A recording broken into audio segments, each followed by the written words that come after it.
Hey everyone, hey, thought I would update you on my fitness goals. Some of you seem interested. I'm not sure why. I'm really just a fat, nearly 50-year-old trying to get fit.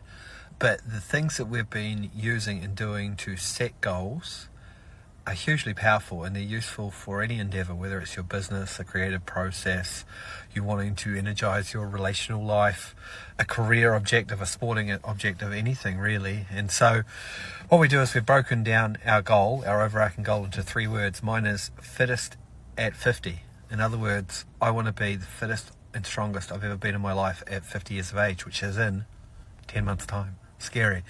And I was starting from a long way back, let me be honest. A very long way back, and we have 10 months to go, and there are 6 goals within that thing. Like, how will I know that I am the fittest I've ever been at 50? And there are 6 exercises that I've got to do. The first one is I have to be able to run 1,500 meters as fast as I could when I was 16 years of age. And when I was 16 years of age, I could run 1,500 meters in 4 minutes and 39 seconds, which is very fast.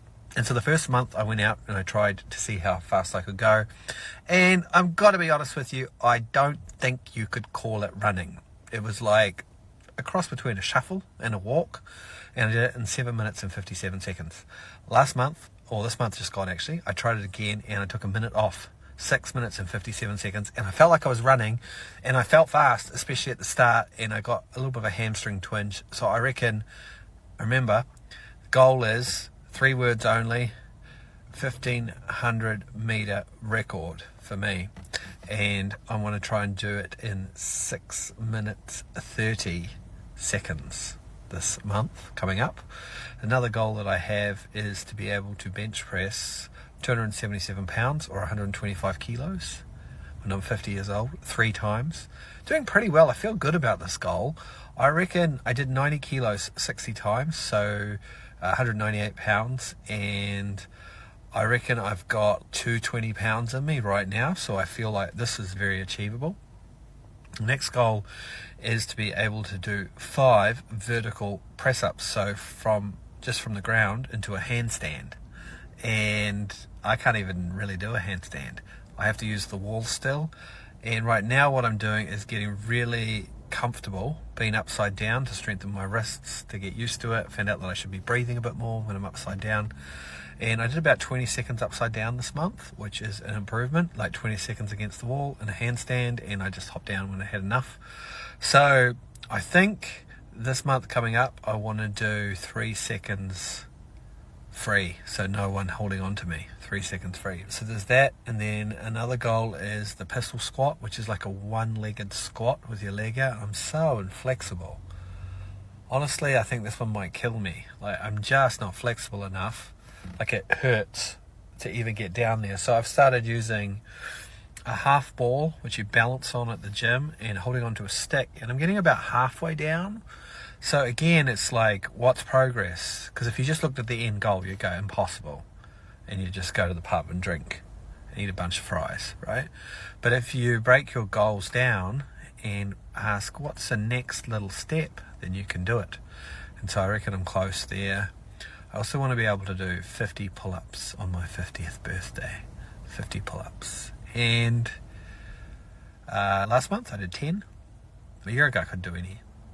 And this month my goal is 15, and I'm pretty confident I can do that because I've done 17 before, just before Christmas, so I reckon I'm still catching up, so it's not a huge focus.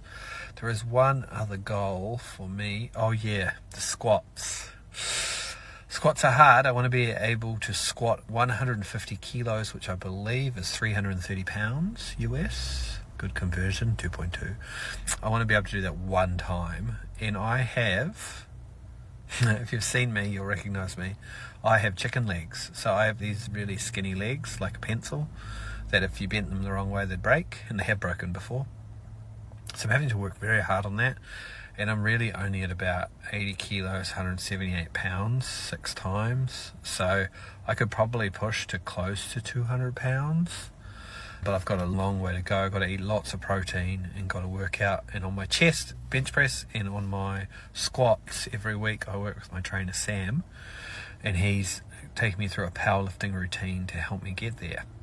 journeys of a fat man becoming fit, and that's what's happening. So every month I have a little step closer to my goals, and we have a whole 3-word goal system that we've developed for everything that we teach, and building relationships around those goals. And that's where it's really win-win, right?